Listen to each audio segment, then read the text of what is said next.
I was born chill. When my younger siblings fought over milk, I sat calmly on the side. Live or die. Whatever.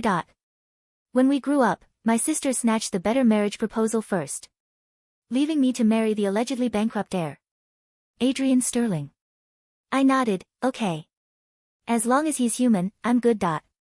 Later, Adrian staged a comeback and became the richest man in the city, the envy of everyone. My sister came to me, hoping to swap husbands so she could be Mrs. Sterling. Just as I was about to nod and agree, Adrian stepped forward and covered my mouth. That's not happening. Me. It could happen. Adrian. It really can't. When we were kids, if my brother and sister brawled over the last bottle of juice, I just watched. It wasn't that I didn't want it. I just felt that getting it was fine, and not getting it was also fine. It's just juice. Once it's gone, it's gone. Mom always said I had no temper. Dad said my go-with-the-flow attitude was heartbreaking. But they soon realized my personality was actually quite convenient. Since I didn't fight for anything, they could just give the best stuff to my siblings. Gradually, heartbreaking became matter of course. Best room went to my sister Bella, because girls need to be pampered. The expensive private tutors went to my brother, because boys need to succeed. As for me, Jane, I got the smallest north-facing room and went to public school. He won't mind, Mom said every time. I really didn't mind. I didn't take it to heart at all.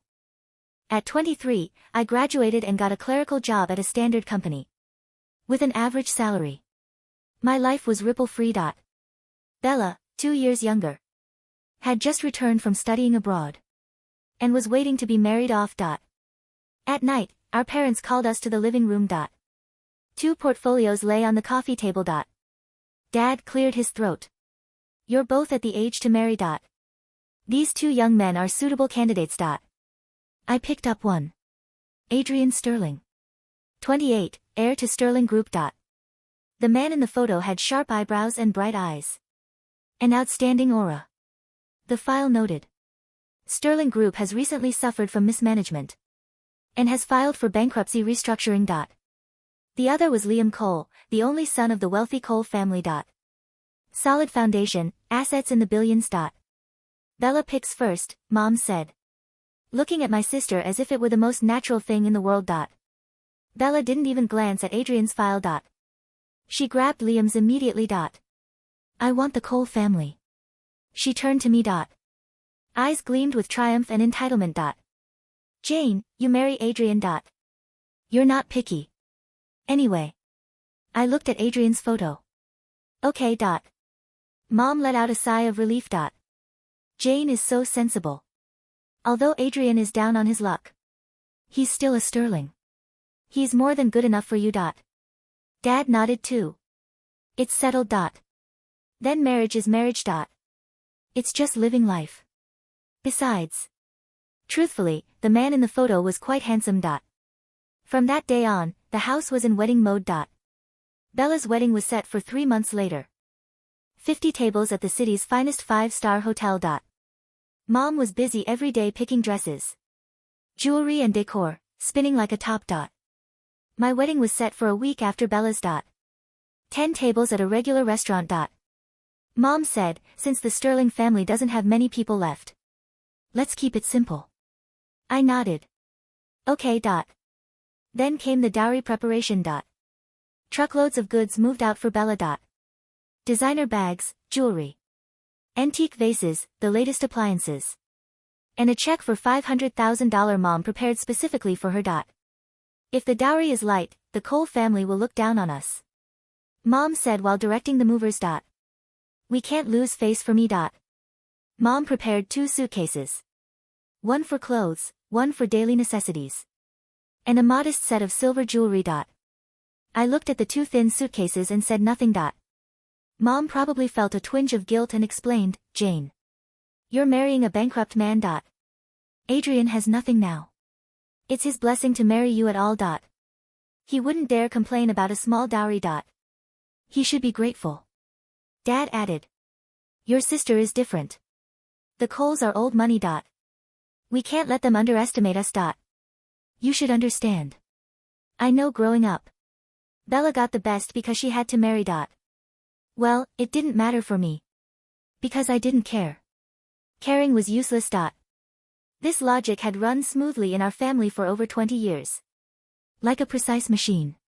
The night before the wedding. Bella came to my room, leaning against the door frame as I packed. Jane. Don't you feel shortchanged? She asked. Shortchanged? How? I folded clothes without looking up. Marrying a bankrupt guy, she smirked. I couldn't handle it. You don't have to. You're marrying Liam. True. She nodded with satisfaction. But don't be too sad. I heard Adrian is a decent guy. At least he won't treat you badly. I looked up at her. You're right. She paused, probably surprised by my calmness. Found it boring, shrugged. And left. I continued packing. Thinking I'm getting married tomorrow. Marrying a man I've never met. Starting a completely strange life. Sounds kind of interesting. It drizzled on my wedding day. Bella's wedding a week ago was star-studded and lively. I went to help, watching her in a gown. Wearing the family jade heirloom. Holding Liam's arm, face full of happiness. For my wedding, hardly anyone came. Only a few distant relatives from the Sterling side showed up. My side of the family said they weren't feeling well and didn't come. Only a few colleagues I got along with came to support me. I wore the dress Mom prepared. A simple white dress, no veil. The makeup artist was recommended by the restaurant owner. Average skills gave me a light look. I looked in the mirror and thought I looked pretty good. Ceremony was simple. No MC. No flower girl, no complex procedures. Adrian and I exchanged rings under the witness of friends and family. Simple silver rings, probably a few $100s. I saw Adrian in person for the first time. He was taller and thinner than in the photo. He wore a suit that had been washed until it was slightly faded. But his tie was meticulous. His hair neat. There was awkwardness in his eyes. But he tried hard to maintain his dignity. His look was complex, apologetic. Yet inquiring. I'm sorry. He whispered as we exchanged rings. For making you marry someone like me. I looked at him. This man had beautiful eyes. Even in poverty, his inherent grace couldn't be hidden. It's okay. I don't care anyway. He paused, then chuckled softly. A smile mixed with indescribable bitterness. After the brief ceremony, we cut the cake. Toasted, and collected the few red envelopes. Then Adrian said to me, let's go home. Home?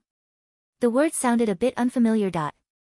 Our new home was an old apartment on the outskirts of the city. 6th floor, no elevator. I followed, listening to his heavy footsteps. He looked back at me, guilt in his eyes. Sorry for making you live in a place like this. I looked around. It's fine. At least it's quiet. He smiled and opened the door. The apartment was small, about 600 square feet. One bedroom, but it was very clean. Simple furniture, clean curtains. Freshly washed sheets drying on the balcony. I spent yesterday cleaning. Said shyly. Hope you can get used to it. I looked at this small space and felt it was cozy. I will. He put the suitcases in the bedroom. Then took a stack of crumpled bills from his pocket. And placed them in my hand. This is everything I have right now. $3,000. I'm starting as a delivery driver tomorrow. I should be able to make some money. I'll support you. I took the bills. Still warm, from his hand. They were smoothed out carefully. Old but clean. You keep this money if you give it all to me. What if you need cash while you're out working? I pushed the money back, my gaze frank without a shred of disdain. You don't despise me? He asked. Eyes holding a cautious hope. No. As long as we can survive. A complex emotion flashed in his eyes. Turning into a light sigh. You really are. He didn't finish, but I knew what he meant. Probably thought I was too easy to fool. That night we had a simple dinner. He cooked noodles with 2 eggs. I'm not a good cook. Let's make do. It's tasty. I genuinely thought so. The plain noodles tasted like home. After dinner, he volunteered to wash the dishes. I sat on the sofa watching his busy back in the kitchen. And suddenly felt that this life wasn't bad. At bedtime, he gentlemanly offered to sleep on the sofa. It's okay. The bed is big enough. Let's sleep together. My understanding of sleeping together was literally just closing eyes and sleeping. He hesitated for a long time, but chose the sofa. Let's wait until you're used to it. Lying in bed, seeing his figure curled up on the sofa through the half-open door, I felt something indescribable. This man seemed better than I imagined. Life with Adrian was surprisingly quiet. For 6 months, our routine was clockwork. I went to my clerical job, stamped papers, and came home. Adrian left before dawn to drive a delivery truck and returned after dark, smelling of exhaust fumes and cheap cardboard. The rich air, softness rubbed off him quickly, replaced by calluses and a deep, brooding silence that only lifted when he looked at me. I made an extra 50 today, he said one evening, placing 2 crumpled bills on the tiny laminate table. He looked at me like a dog waiting for a pat on the head. We can buy meat. Okay, I said, continuing to stir the porridge. Meat is good. He stared at my profile. You never ask for anything, Jane. Don't you want new clothes? Makeup? The neighbors, they talk. I knew they talked. They whispered about the fallen Sterling boy and his plain wife who wore the same 3 outfits on rotation. Let them talk, I said, pouring the porridge. Talking is free. Clothes cost money. Adrian grabbed my hand. His grip was rough. Give me 2 years. No, 1 year. I promise, I'll get you out of here. I like it here, I said honestly. The rent is low, and the landlord is too deaf to hear us walking. He laughed, but his eyes were wet. He didn't believe me. He thought I was enduring, suffering in silence. He didn't understand that for me, the absence of screaming matches and family politics was the ultimate luxury. Meanwhile, news from the upper world filtered down through phone calls from Mom. Bella is in Paris. Mom shrieked over the phone. Liam bought her a diamond necklace the size of a pigeon's egg. Jane, are you listening? You should have fought harder. Look at your life. I'm listening, I said, putting the phone on speaker while I folded Adrian's laundry. Liam is so attentive. Bella is the happiest woman in the world. Oh, by the way, don't come for Dad's birthday. We're holding it at the country club, and, well, it would be awkward for Adrian. Okay, I said. Just okay. You have no pride. Mom hung up. I looked at Adrian's shirt. The collar was fraying. I took out a sewing kit and began to stitch it. I didn't feel sad. I just felt relieved I didn't have to dress up and make small talk with people who judged me. 8 months in, Adrian lost his delivery job. The company went under. I came home to find him sitting on the floor in the dark, head in his hands. The air was heavy with his despair. I'm sorry, he choked out. I'm useless.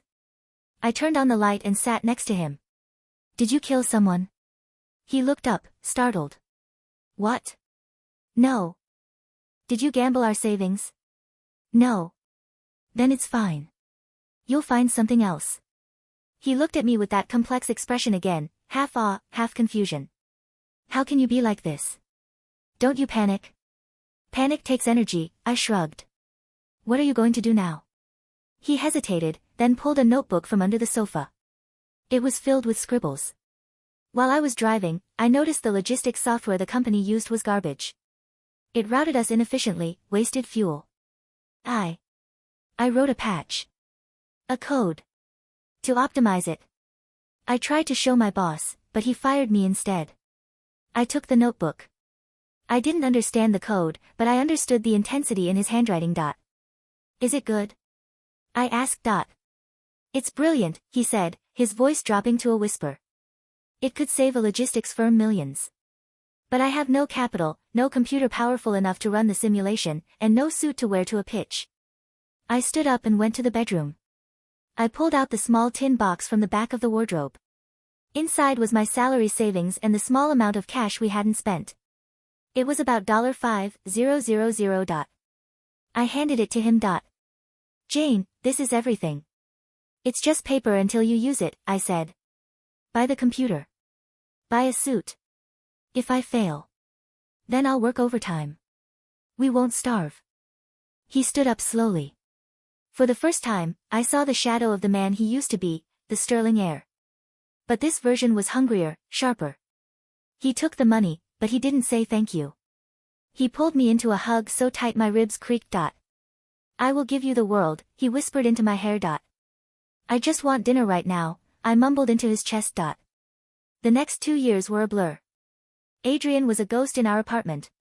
The hum of computer fans became the soundtrack of our sleep. He started a small consultancy. Then he sold the software to a mid-sized firm. Then he used that money to buy a failing shipping company. I kept my job. I liked the rhythm of it. But I noticed the changes at home. The fraying shirts were replaced by crisp cotton. The noodles with eggs became steak and wine. We moved from the walk-up to a condo with an elevator. Adrian changed, too. He became sharper, colder to the outside world. In business magazines, they called him the Wolf of Logistics. They said he was ruthless, emotionless, a machine. But at home, he was still the guy who insisted on drying my hair for me after a shower. You missed a spot, I said one night, pointing to a damp patch of hair. Adrian laughed, the sound deep and rich. Sorry, Madam Sterling. Don't call me that. Sounds expensive. He turned off the dryer and looked at me in the mirror. He was handsome, devastatingly so, now that the stress of poverty had lifted. We received an invitation, he said casually. The Cole family anniversary gala. I paused. Bella and Liam? Yes. And your parents? Adrian's eyes narrowed slightly. They invited Mr. and Mrs. Adrian Sterling. They don't know it's me yet. They think I'm some new upstart CEO. Oh, I said. That sounds tiring. We're going, Adrian said, a dangerous glint in his eye. I want them to see you. Do I have to wear heels? You can wear sneakers for all I care. You own the room just by standing there. The ballroom was suffocating with the scent of expensive perfume and desperation. I stood by the buffet table, eating a shrimp tart. It was good. Adrian had vanished into the crowd of businessmen, immediately swarmed. He looked like a king returning to claim his throne. Jane. The voice was shrill. I turned to see Bella. She looked thin. Her designer dress hung loosely on her frame. The diamond on her finger was huge, but her eyes were red-rimmed. Mom and Dad stood behind her, looking equally haggard. Hi, I said, reaching for another tart. What are you doing here? Mom hissed, looking around nervously. Did you sneak in as staff? Where is that husband of yours? Is he parking cars? He's around, I said. Bella sneered, though her lip trembled. God, Jane. You're pathetic. Still eating free food. Liam just bought a yacht, you know. Nice, I said. Do you get seasick? That's not the point. Bella snapped. The point is, I won. I have everything. You have nothing. Okay, I nodded. You won. Just then, the room went quiet. The host, Mr. Cole, Liam's father, tapped his microphone.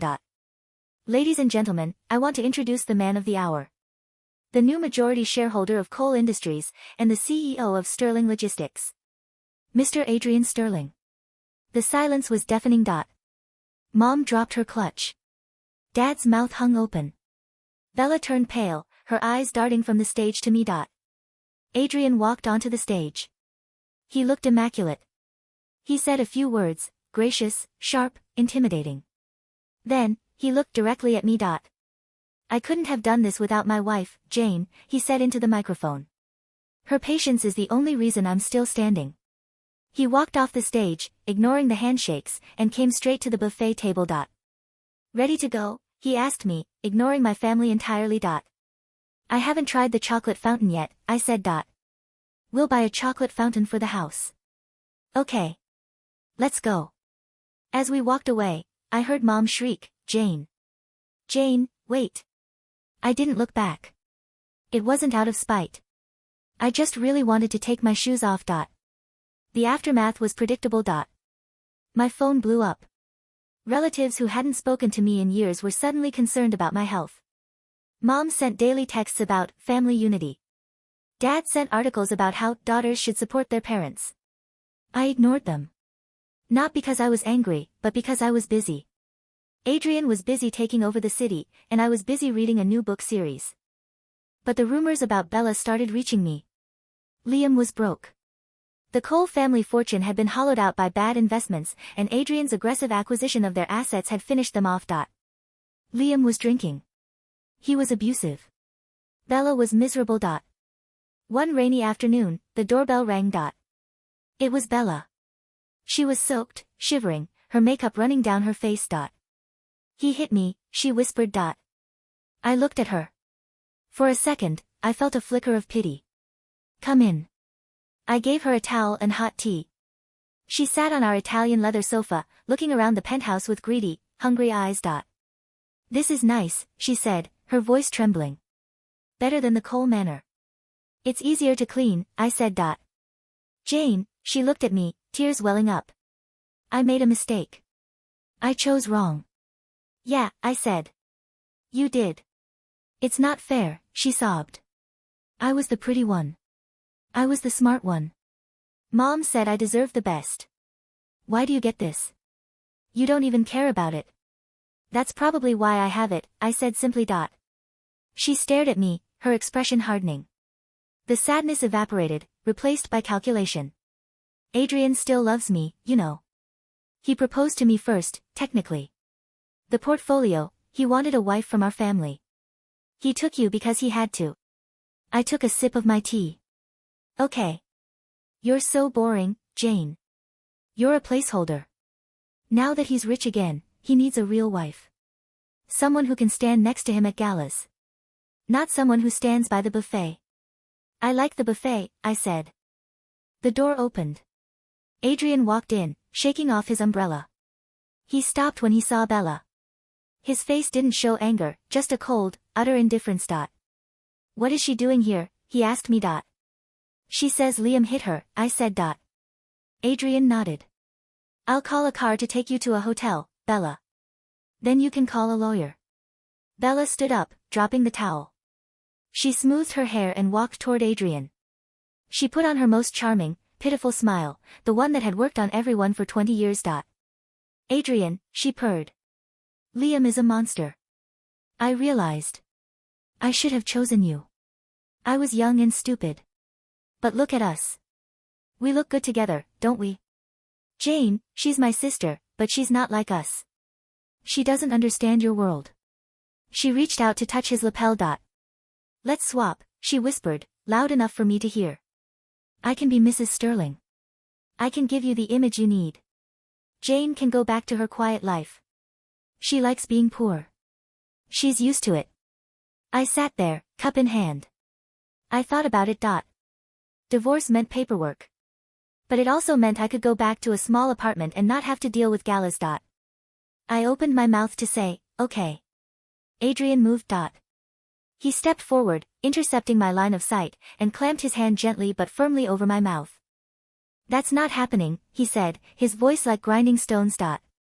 I blinked against his palm. Pitch. It could happen, Bella insisted, her eyes gleaming. Jane doesn't mind. Look at her. She doesn't fight for anything. It really can't, Adrian snarled. He removed his hand from my mouth but wrapped an arm around my waist, pulling me into him. He looked at Bella with a disgust so profound it felt physical. You think Jane doesn't fight? Adrian's voice rose, shaking with a rare fury. You think because she doesn't scream and claw like you rats, she's weak?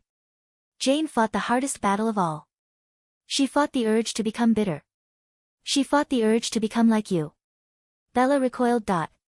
When I was eating dirt, Adrian continued, you laughed. Jane sat on the floor with me and ate noodles. When I had nothing, she gave me her life savings and didn't even ask for a receipt. She isn't a placeholder. She is the only reason I exist. But she doesn't love you. Bella screamed. She just goes with the flow. Adrian looked down at me. Do you? I looked at him. I looked at the worry in his eyes. I realized that for the first time in my life, the flow wasn't something dragging me along.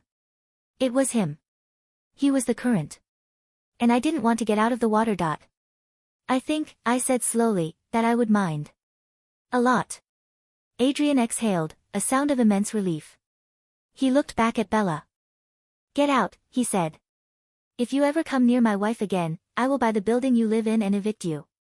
I will buy the company you work for and fire you. I will make sure you have nowhere to go but the streets. Bella fled. The silence after she left was heavy. Did you mean it? Adrian asked, not looking at me. That you'd mind? Yes. Why?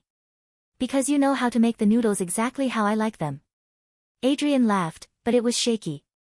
Is that it? I walked over to him and wrapped my arms around his waist. I rested my head on his chest. And, I murmured, because when I'm with you, I don't feel like I'm watching life from the sidelines anymore. I feel like I'm actually in it. He kissed the top of my head. I love you, Jane. I know, I said. I think I love you too. It's inconvenient, but I'll manage. The nursery was painted a soft yellow. North-facing room, Mom had critiqued when she visited. We allowed her to visit once a year, for exactly 1 hour. It's cold. It's quiet, I said. Mom didn't argue. She didn't dare. Dad was silent, too. They sat on the edge of the sofa, terrified of offending the richest man in the state. Bella was gone. She moved to another city, living off a meager alimony from Liam, who was currently in rehab. I looked down at the crib. The baby was sleeping soundly. He didn't cry much. He just observed the world with wide, calm eyes. He looks like you, Adrian said, coming up behind me and resting his chin on my shoulder. He looks chill, I agreed. He's going to be a handful, Adrian laughed. Quiet ones always are. We'll handle it. Adrian handed me a bottle of juice. Last one. I fought the fridge for it. I took it. Thanks. I drank the juice. It was sweet. When we were kids, getting the juice meant you won. Not getting it meant you lost. But standing here, in this warm house, with a man who would burn the world down to keep me warm, I realized the truth. Winning isn't about snatching the bottle first. Winning is knowing that even if the bottle is empty, you're going to be okay. What are you thinking? Adrian asked. Nothing, I smiled, leaning back against him. Just going with the flow.